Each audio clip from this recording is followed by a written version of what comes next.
ಪೆಣೋರಿ ಒಂದು ಸಾಂಪ್ರದಾಯಿಕ ಸಿಹಿ ತಿಂಡಿ. ಪೆಣೋರಿ ಮತ್ತು ಚಿರೋಟಿ ನೋಡಲು ಸಿಮಿಲರ್ ಇದೆ, ಆದರೆ ಚಿರೋಟಿಯನ್ನು ಬೆಣ್ಣೆ ಮತ್ತು ಚಿರೋಟಿ ರವೆಯಿಂದ ಮಾಡ್ತಾರೆ. ಅದೇ ಪೆಣೋರಿಯನ್ನು ಮೈದಾ ಮತ್ತು ತುಪ್ಪದಿಂದ ಮಾಡಲಾಗುತ್ತದೆ. ಈ ವಿಡಿಯೋದಲ್ಲಿ ಪೆಣೋರಿಯನ್ನು ನಾವು ಹೇಗೆ ಮಾಡೋದು ಅಂತ ನೋಡೋಣ. ಮೊದಲಿಗೆ ಒಂದು ಡ್ರೈ ಆಗಿರುವ ಮಿಕ್ಸಿ ಜಾರ್ನಲ್ಲಿ ಅರ್ಧ ಕಪ್ನಷ್ಟು ಸಕ್ಕರೆಯನ್ನು ಹಾಕಿಕೊಂಡು ಚೆನ್ನಾಗಿ ಪೌಡರ್ ಮಾಡಿಕೊಳ್ಳಿ. ಆದಷ್ಟು ಫೈನ್ ಆಗಿ ಪೌಡರ್ ಮಾಡಿಕೊಂಡ ನಂತರ ಸದ್ಯಕ್ಕೆ ಇದನ್ನು ಬದಿಗಿಡಿ. ಒಂದು ಮಿಕ್ಸಿಂಗ್ ಬೌಲ್ನ ಮೇಲೆ ಸ್ಟ್ರೈನರ್ ಅನ್ನು ಇಟ್ಟುಕೊಂಡು 1 ಕಪ್ನಷ್ಟು ಮೈದಾ ಹಿಟ್ಟನ್ನು ಹಾಕಿ, ಇದಕ್ಕೆ ಅರ್ಧ ಟೀ ಸ್ಪೂನ್ ಅಷ್ಟು ಉಪ್ಪನ್ನು ಹಾಕಿಕೊಳ್ಳಿ. ಇದನ್ನು ಚೆನ್ನಾಗಿ ಸೀವ್ ಮಾಡಿಕೊಳ್ಬೇಕು. ನಾನಿಲ್ಲಿ 1 ಕಪ್ ಅಂದ್ರೆ 250 ml ನ ಕಪ್ಪನ್ನು ಉಪಯೋಗಿಸಿದ್ದೇನೆ. ಈ ಮೈದಾ ಹಿಟ್ಟಿಗೆ 5 ಟೀ ಸ್ಪೂನ್ ಅಷ್ಟು ತುಪ್ಪವನ್ನು ಹಾಕಿಕೊಳ್ಳಿ. ತುಪ್ಪ ಮತ್ತು ಮೈದಾ ಹಿಟ್ಟನ್ನು ಚೆನ್ನಾಗಿ ಬೆರೆಸಿಕೊಂಡು ಇದರ ಹದವನ್ನು ಚೆಕ್ ಮಾಡಿಕೊಳ್ಬೇಕು. ಚೆನ್ನಾಗಿ ಬೆರೆಸಿಕೊಂಡ ನಂತರ ಸ್ವಲ್ಪ ಹಿಟ್ಟನ್ನು ತೆಗೆದುಕೊಂಡು ಈ ರೀತಿ ಒತ್ತಿ ನೋಡಿ.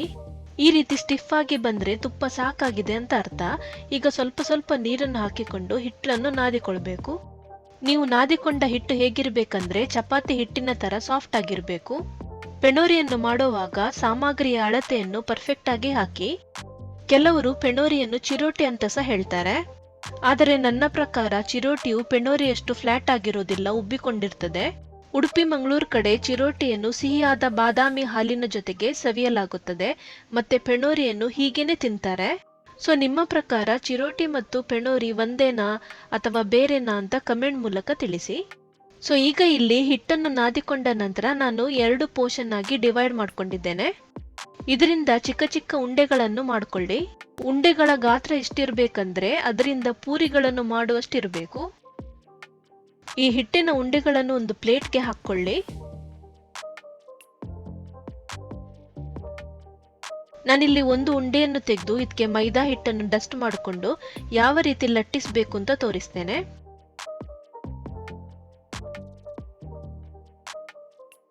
ನೀವಿದನ್ನು ಪೂರಿ ತರ ಲಟ್ಟಿಸಬೇಕು, ಹೌದು, ಆದರೆ ಪೂರಿಗೆ ನಾವು ತುಂಬಾ ತೆಳುವಾಗಿ ಲಟ್ಟಿಸೋದಿಲ್ಲ.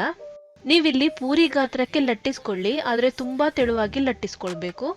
ನೀವಿಲ್ಲಿ ನೋಡ್ಬೋದು ನನ್ನ ಕೈಗಳು ಟ್ರಾನ್ಸ್ಪರೆಂಟ್ ಆಗಿ ಕಾಣಿಸ್ತಿವೆ. ಈ ರೀತಿ ಇಷ್ಟೊಂದು ತೆಳುವಾಗಿ ಲಟ್ಟಿಸ್ಕೊಳ್ಬೇಕು. ಮೊದಲಿಗೆ ಎಲ್ಲಾ ಉಂಡೆಗಳನ್ನು ಈ ರೀತಿ ಲಟ್ಟಿಸ್ಕೊಳ್ಳಿ. ಇವುಗಳಿಂದ ಈಗ ಪೆಣೋರಿಯನ್ನು ಹೇಗೆ ಮಾಡೋದು ಅಂತ ನೋಡೋಣ. ಮೊದಲಿಗೆ ಒಂದು ಕ್ಲೀನ್ ಆದ ಸರ್ಫೇಸ್ ಮೇಲೆ ನಾವು ಲಟ್ಟಿಸಿಕೊಂಡ ಒಂದು ಪೂರಿ ಅಥವಾ ರೋಟಿಯನ್ನು ಇಟ್ಬಿಡೋಣ. ಇದರ ಎಲ್ಲಾ ಕಡೆ ಸಮಾನವಾಗಿ ತುಪ್ಪವನ್ನು ಸವರ್ಕೊಳ್ಳಿ. ನಿಮ್ಮತ್ರ ಈ ರೀತಿ ಬ್ರಷ್ ಇದ್ರೆ ಒಂದೇ ಲೆವೆಲ್ ನಲ್ಲಿ ಇದನ್ನು ಚೆನ್ನಾಗಿ ಸವರ್ಕೊಳ್ಬಹುದು. ಈಗ 2ನೇ ಪೂರಿಯನ್ನು ಇದರ ಮೇಲೆ ಇಟ್ಬಿಡಿ. ನಂತರ ನೀವು ಚೆನ್ನಾಗಿ ತುಪ್ಪವನ್ನು ಸವರ್ಕೊಳ್ಳಿ. ಇದೇ ರೀತಿ ಒಂದರ ಮೇಲೆ ಒಂದು 5 ಲಟ್ಟಿಸಿದ ಪೂರಿಗಳನ್ನು ಇಡಿ, ಮತ್ತೆ ಪ್ರತಿಯೊಂದಕ್ಕೂ ತುಪ್ಪವನ್ನು ಸಮಾನವಾಗಿ ಸವರ್ಕೊಳ್ಳಿ.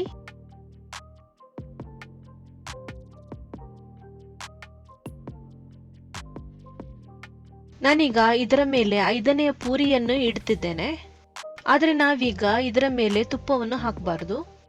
ಈಗ ಈ ರೀತಿ ಟೈಟ್ ಆಗಿ ರೋಲ್ ಮಾಡ್ಕೊಳ್ಳಿ.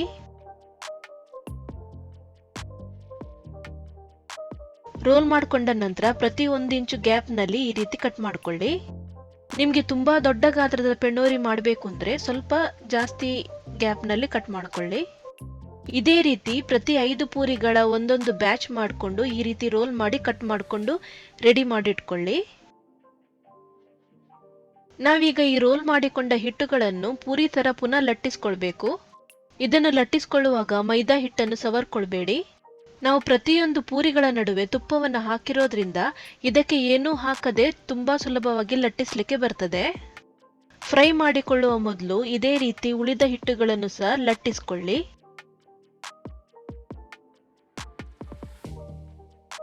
ಇದನ್ನೀಗ ಫ್ರೈ ಮಾಡಲಿಕ್ಕೆ ರೆಡಿಯಾಗಿದೆ. ನಾನಿಲ್ಲಿ ಇವುಗಳನ್ನು ಎಣ್ಣೆಯಲ್ಲಿ ಕರಿಯುತ್ತಿದ್ದೇನೆ, ಆದರೆ ನೀವು ತುಪ್ಪದಲ್ಲೂ ಸಹ ಇದನ್ನು ಫ್ರೈ ಮಾಡ್ಕೊಳ್ಬಹುದು. ಒಂದ್ಸಲ ಎಣ್ಣೆ ಬಿಸಿಯಾದ ನಂತರ ಉರಿಯನ್ನು ಮೀಡಿಯಂ ಫ್ಲೇಮ್ ನಲ್ಲಿ ಇಟ್ಟುಕೊಂಡು ನೀವು ಲಟ್ಟಿಸಿಕೊಂಡ ಪೂರಿಯನ್ನು ಒಂದೊಂದಾಗಿ ಈ ರೀತಿ ಹಾಕೊಳ್ಳಿ. ಒಂದು ಬ್ಯಾಚ್ ಪೆಣೋರಿ ಫ್ರೈ ಆಗ್ಲಿಕ್ಕೆ 5 ರಿಂದ 6 ನಿಮಿಷನಾದ್ರೂ ಬೇಕಾಗ್ತದೆ. ನಡುವೆ ಈ ರೀತಿ ಉಲ್ಟಾ ಪುಲ್ಟಾ ಮಾಡಿಕೊಂಡು ಸಮಾನವಾಗಿ ಇದನ್ನು ಫ್ರೈ ಮಾಡ್ಕೊಳ್ಳಿ. ಇದನ್ನು ನಡುವೆ ಫ್ಲಿಪ್ ಮಾಡಿಕೊಂಡು ಎರಡೂ ಬದಿ ಚೆನ್ನಾಗಿ ಫ್ರೈ ಮಾಡ್ಕೊಳ್ಳಿ. ಈ ರೀತಿ ಹೊಂಬಣ್ಣ ಬಂದ ಬಳಿಕ ಎಣ್ಣೆ ಅಥವಾ ತುಪ್ಪದಿಂದ ಇದನ್ನು ಹೊರಗೆ ತೆಗೆದುಕೊಂಡು ಹೆಚ್ಚುವರಿ ಎಣ್ಣೆಯನ್ನು ಸೋಸಿಕೊಳ್ಳಿ.